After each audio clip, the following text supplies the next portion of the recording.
اگر یہ کہا جائے تو غلط نہ ہوگا کہ سال 2019 پاکستان میں گرفتاریوں کا سال تھا۔ نیب وہ پھرتی دکھا رہی تھی جو شاید اس نے اپنی تاریخ میں کبھی نہیں دکھائی، جس کی وجہ سے ملک میں اپوزیشن کی دونوں بڑی سیاسی جماعتوں پاکستان مسلم لیگ نون اور پیپلز پارٹی کی قیادت کے بہت بڑے بڑے اہم رہنما کرپشن کیسز کی وجہ سے نیب کی حصار میں آ گئے اور نیب نے ان کو گرفتار کر لیا یا وہ پھر نیب کی قید سے جیلوں میں پہنچ گئے۔ لیکن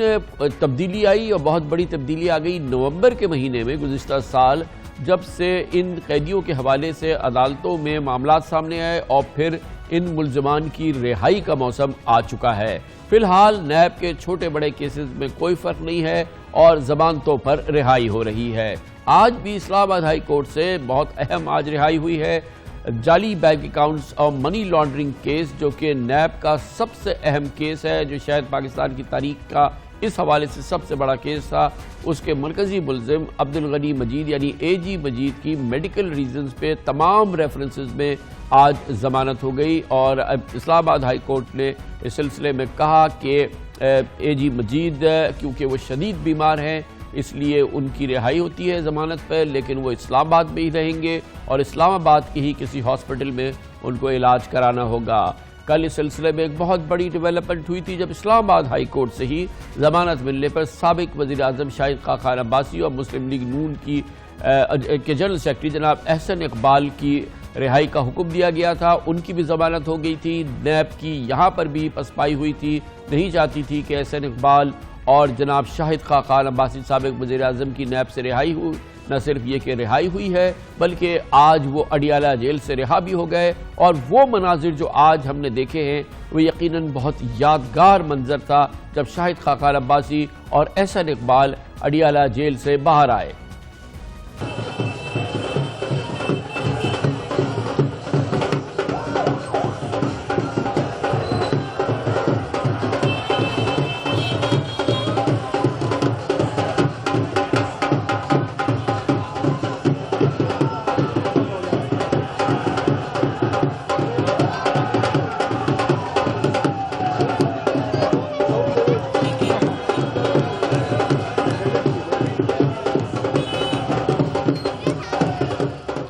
اس میں کوئی شک نہیں ہے کہ دونوں حضرات جناب شاہد خاقان عباسی، جناب احسن اقبال، جن کا دونوں کا تعلق پاکستان مسلم لیگ نون سے ہے، جنہوں نے پاکستان مسلم لیگ نون کی حیثیت میں کی حکومت میں نہ صرف یہ کہ سابق وزیر اعظم شاہد خاقان عباسی صاحب رہے اور اس کے علاوہ پیٹرولیم کے وزیر اور اس سے منسلکہ امور کے وزیر رہے، جناب احسن اقبال وزیر داخلہ رہے، پلاننگ اینڈ ڈیولپمنٹ کے وزیر رہے۔ یہ دونوں شخصیات پاکستان کے سیاستدانوں میں وہ شخصیات ہیں جن کی ایک صاف شہرت ہے، کلین ان کی ریپوٹیشن ہے، اور ایک بہت ہی منجھے ہوئے اور بہت ہی بردبار اور ایماندار سیاستدان کی حیثیت سے ان دونوں شخصیات کی پہچان ہے۔ لیکن رہا یہ ہوئے ہیں رہائی کے موسم میں۔ 4 ماہ پہلے تک مسلم لیگ نون کے قائد جناب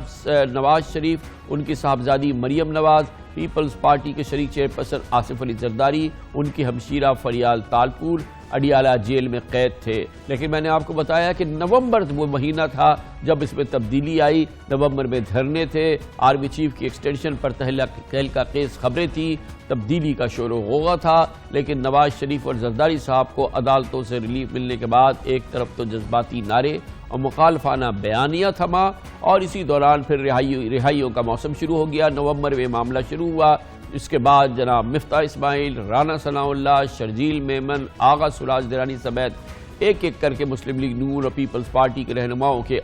عدالتوں سے بڑی اچھی خبریں ملنا شروع ہو گئی، اور نیب صرف منہ دیکھتا رہ گیا۔ اس وقت مسلم لیگ نون کے صرف خواجہ سعد رفیق، ان کے بھائی خواجہ سلمان رفیق، اس کے علاوہ پاکستان مسلم لیگ نون کے جناب حمزہ شہباز اور پاکستان پیپلز پارٹی کے خورشید شاہ اس وقت نیب کی حراست میں ہیں۔ جناب خورشید شاہ نیب کی زیر حراست سکھر میں ہیں، وہ پہلے دن سے ہاسپٹل میں ہی تھے۔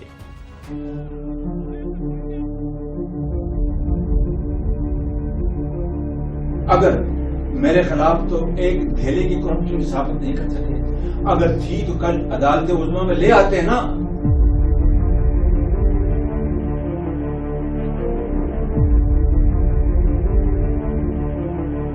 پاکستان کی عدلیہ کا بھی شکر گزار ہوں کہ جنہوں نے انصاف کا بول بالا کیا ہے۔ حکومت نے یہ بدترین اور گھٹیا ترین جو ہے وہ سیاسی انتقام کی بنیاد کے اوپر یہ ایک جھوٹا اور بے بنیاد جو ہے وہ مقدمہ قائم کیا ہے۔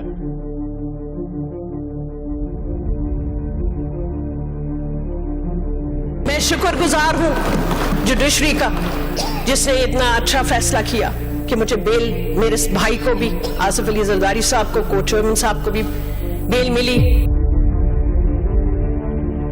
میں ان ججز صاحب کا بھی شکر گزار ہوں جنہوں نے اچھے طریقے سے انہوں نے کیس کو دیکھا اور حقیقت انہوں نے مجھے جسٹس دی۔ 2.25 سال میں بھی جیل میں رہ کے آیا ہوں اور ابھی بھی مزید کیسز بھگت رہا ہوں۔ یہ بہت ہی دلچسپ صورتحال ہے، بہرحال بدلتا ہے رنگ آسماں کیسے کیسے، اور اب وہ کیفیت بالکل بدل گئی ہے جو ہم سال 2019 میں اس کے شروع کے 10 مہینوں میں دیکھا کرتے تھے۔ آج کی بہرحال سب سے امپورٹنٹ خبر یہ ہے کہ اڈیالہ جیل سے رہا ہو گئے ہیں جناب شاہد خاقان عباسی اور جناب احسن اقبال، پاکستان مسلم لیگ نون کے یہ دو بہت ہی چوٹی کے رہنما۔ جناب نواز شریف اور شہباز شریف کے بعد یہ سب سے اہم ترین رہنما ہے پاکستان مسلم لیگ نون کے، اور ان کی رہائی ہوئی ہے۔ ان دونوں حضرات کو ریپرزینٹ کیا عدالتوں میں، اسلام آباد ہائی کورٹ میں پاکستان مسلم لیگ نون سے ہی تعلق رکھتے ہیں بہت ہی سینئر قانون دان جناب بیرسٹر ظفر اللہ خان نے، جو کہ اس وقت ہمارے ساتھ موجود ہیں۔ بہت بہت شکریہ بیرسٹر صاحب۔ آپ کے دونوں کلائنٹس جو ہیں وہ آج اڈیالہ جیل سے باہر ہیں، اس وقت وہ بڑا خرامہ جو ہے ان کی ریلی بھی چل رہی ہے، پہنچ گئے ہیں بلکہ۔ تو یہ پوری صورتحال میں یہ بتائیے کہ ان دونوں حضرات کو اسلام آباد ہائی کورٹ نے نہ صرف یہ کہ رہا کیا، بلکہ جو ان کے ریمارکس رہے ہیں چیف جسٹس جناب اطہر من اللہ کے، وہ مسلسل نیب کو بہت ہی ٹائٹ پوزیشن کے اندر لے آئے تھے، اور بڑا نیب کی میرے خیال میں بہت زیادہ سبکی ہوئی ہے۔ کیا وجہ تھی کہ نیب کی جو کیس تھا اسلام آباد ہائی کورٹ میں اس میں کوئی وزن دیکھنے میں نہیں آیا؟ بسم اللہ الرحمن الرحیم۔ خان صاحب تھینک یو ویری مچ۔ میں باری باری عرض کرتا ہوں کہ شاید خاقان صاحب پہ کیس یہ ہے کہ کراچی پورٹ قاسم میں ایک اینگرو نے ٹرمینل لگایا ہے کہ یہ خلاف ضابطہ لگایا، لیکن یہ بات واضح کر دوں کہ ان پہ یہ الزام انہوں نے بالکل نہیں لگایا کہ انہوں نے کرپشن کی ہے، انہوں نے کہا کہ بے ضابطگی کی ہے۔ ہم نے عرض یہ کیا کہ پہلی بات تو یہ ہے کہ یہ ٹینڈرنگ اوپن بڈنگ کے ذریعے ہوئی، ٹینڈرنگ کے پروسیس کو US8 کی طرف سے دیے گئے QED کنسلٹنٹ جو ہے وہ کر رہے تھے، اور اس کے بعد یہ دو طرح کے فیصلے تھے۔ جو فیصلے پالیسی کے تھے وہ اکنامک کوآرڈینیشن کمیٹی اور کیبنٹ پاس کرتی تھی، اور جو فیصلے کمرشل نوعیت کے تھے وہ صدرن کرتی تھی، یا پورٹ قاسم اتھارٹی کی بورڈ آف ڈائریکٹرز کرتے تھے، یا اور بورڈ آف ڈائریکٹر کرتے تھے، اور کیبنٹ کے بھی ایک ممبر ہیں۔ اس کے بعد ہم نے ان سے یہ کہا کہ نیب کا لا یہی کہتا ہے کہ اگر فائنینشیل پیسے پر الزام نہ ہو تو یہ جرم نہیں ہوتا۔ اور سب سے بڑی بات یہ ہے خان صاحب، آپ کو پتہ ہے کہ یہ وہ پروجیکٹ ہے، نیپرا نے 2017-18 کی رپورٹ میں لکھا ہے کہ اس کی وجہ سے فیول ایڈجسٹمنٹ میں 65 ارب روپے کا فائدہ ہوا ہے، اور ہم نے چیلنج کیا ہے، وہ کل بھی کورٹ میں چیلنج کیا، لکھ کے بھی کیا ہے کہ دنیا میں 30 سے زیادہ LNG ٹرمینل ہیں، یہ سب سے چیپسٹ ہے، ایک بھی اگر نیب اس سے چیپ دکھا دے تو ہم اپنے آپ کو قصوروار ماننے کو تیار ہیں۔ اور آخری بات، اکنامک کوآرڈینیشن کمیٹی نے اس کو ایکسپینڈ کرنے کی، اسی ٹرمینل کو ایکسپینڈ کرنے کی منظوری دی ہے، اور اس کمپنی نے، اینگلو نے آگے امریکن کی کمپنی سے ایک ایگریمنٹ بھی کر لیا ہے، ادھر یہ گورنمنٹ اس کو ایکسپینڈ کر رہی ہے اور ہمیں جیل میں ڈالا ہوا ہے۔ اس پروجیکٹ سے ڈیڈیکیٹڈ جو سپلائی جا رہی ہے وہ 8375 میگا واٹ بجلی کو جا رہی ہے پاور پلانٹ کو، جس میں رزاق داؤد صاحب کا بھی شامل ہے اور بابر ندیم کا بھی شامل ہے۔ اور کورٹ نے ان سے یہ پوچھا کہ آپ اس میں کرمنیلٹی کیا ہے، جرم کیا ہے؟ پیسہ کھایا؟ انہوں نے کہا جی پیسہ تو نہیں کھایا۔ جرم کیا ہے؟ اور ایک آدمی کو آپ پکڑ رہے ہیں تو ان کے پاس کوئی جواب نہیں تھا۔ اچھا، اسی کیس میں بیرسٹر صاحب ایک اور بہت ہی بڑی زیادتی ہوئی آئی گیس کہ جو عمران الحق صاحب جو کہ PSO کے MD تھے، اور پھر وہ ان کو اسی LNG کے کیس کے اندر پھر وہ ان کو گرفتار کیا گیا، وہ طویل عرصے تک قید تنہائی میں رہے۔ پھر پاکستان کا ایک اتنا باعزت گروپ ہے، یہ اینگرو گروپ ہے، اس کے جو ایگزیکٹوز تھے ان کے خلاف یہ مقدمات قائم کیے گئے۔ یہ سارے معاملات جو ہیں، یہ اس وقت جب آپ ضمانت کا کیس پٹ اپ کر رہے تھے تو عدالت کے سامنے تھے نا کہ یہ ایک بہت ہی گمبھیر معاملہ ہے پورا کا پورا۔ جی عدالت نے خود اٹھایا، چونکہ دو آدمیوں کو جناب مفتاح اسماعیل جن کا ذکر کیا اور عمران الحق صاحب دونوں کی بیل ہوئی ہے، یہ معاملے وہاں بھی آئے تھے، لیکن زیادہ تفصیل سے آج ہم نے دیے اور کورٹ کو لکھ کے بھی دیے، چارٹ بنا کے دیے ہم نے ایک ایک پوائنٹ کے اوپر، اور بہت ظلم ہے جس کی وجہ سے کورٹ نے بھی آبزرو کیا، ہم نے بھی کہا کہ سول سروس جو ہے، میں بھی civil service D M G سے آیا ہوں لاء میں، سول سروس نے قلم چھوڑ ہڑتال کی ہوئی ہے، اور ایک طرف آپ کہہ رہے ہیں نیپرا کہ ایک سال میں 65 ارب روپے یہ پروجیکٹ فائدہ دے رہا ہے، آپ ای سی سی اس پروجیکٹ کو ایکسپینڈ کر رہی ہے، آپ الزام بھی نہیں لگاتے کہ عمران الحق مفتاح کے اوپر شاہد خاقان کے انہوں نے 1 روپیہ بنایا، اور آپ کس کھاتے میں ڈال رہے ہیں؟ بے پناہ سبکی ان کی ہوئی، اور بہرحال ہم کیا کہہ سکتے ہیں سوائے اس کے اچھا کچھ میں لگ بھگ یہی معاملہ ہے نا جو ناروال سپورٹس کمپلیکس کا معاملہ ہے احسن اقبال صاحب کا؟ وہ اس سے بھی آگے ہے، اچھا جی، وہ معاملہ بالکل ڈیفرنٹ ہے، بڑا عجیب سا معاملہ ہے، اس میں 2 الزام ہیں کہ انہوں نے ایک سپورٹ کمپلیکس بنایا، سادہ لفظوں میں 2 الزام ہیں، کہتے ہیں کہ یہ وفاق کا سبجیکٹ نہیں ہے، سپورٹس جو ہیں یہ صوبے بناتے ہیں، انہوں نے کیوں بنایا؟ میں نے ان سے کہا کہ آرٹیکل 164 پاکستان کا آئین کا یہ بتاتا ہے کہ وفاق اپنا جو ہے پیسہ وہ ایسے معاملات میں لگا سکتے ہیں جو صوبائی سبجیکٹ ہوتے ہیں، کراچی سرکولر بن رہا، ڈیم بن رہے ہیں، احساس پروگرام جو چل رہا ہے،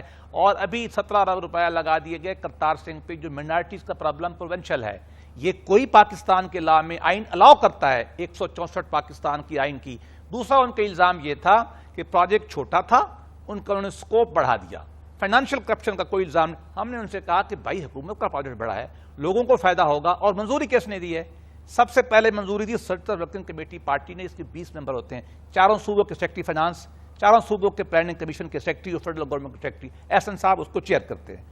اس کی کیبنٹ نے منظوری دی۔ اور خان صاحب سب سے بڑی بات یہ کہ ایک نیشنل اکنامک کونسل جس میں ان کے اپنے چیف منسٹر بیٹھے ہوئے تھے پی ٹی آئی وغیرہ کی، اس نے منظوری دی، اور وہ پروجیکٹ جو ہے Pakistan public sector development project کا حصہ تھا،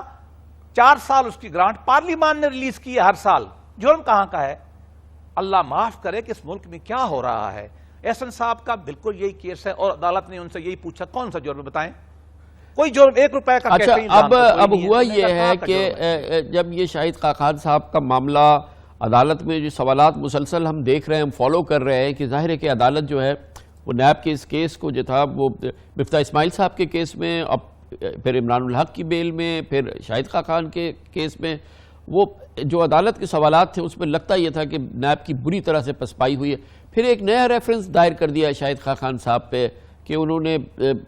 غلط ملازمت دی ہے، ایک نیا ریفرنس چلتے چلتے دائر کر دیا۔ جی خان صاحب آپ لطیفہ دیکھیں کہ جو پہلا ریفرنس 18 ہے جس میں یہ سارے لوگ ہیں، اس کی تفتیشی رپورٹ میں یہ لکھا ہوا ہے کہ عمران الحق کی جو انہوں نے posting M D P S O کرائی وہ غلط تھی۔ اب جب ان کو شک پڑ گیا